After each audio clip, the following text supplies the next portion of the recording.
Ngayong araw, meron tayong bagong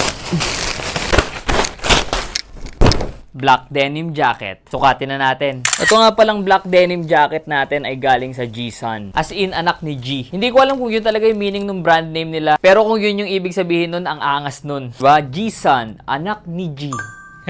Okay, balik tayo dito sa denim jacket. Kita nyo naman, napakaangas. Ang lakas maka Y2K ng fit natin ngayong araw. Ito nga palang black denim jacket nila, 600 plus lang. Sobrang mura. Kita nyo naman, sobrang solid niya, no? Ito nga palang suot-suot ko ngayon, 2XL. Dalawang pocket dito. Ito rin meron. Ito may pocket ulit.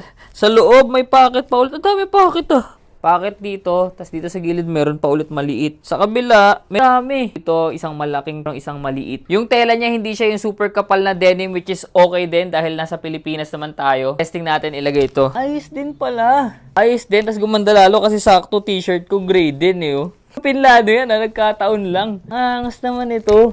Pang! Isang 360 ulit para makita nyo yung buong fit natin. And that's it. Grabe, sobrang solid at sobrang sulit itong black denim jacket natin. 600 plus lang. Syempre, iwan ko na lang dyan sa baba yung sauce. Muna, syempre, don't forget to follow for more. Yun lang. See ya!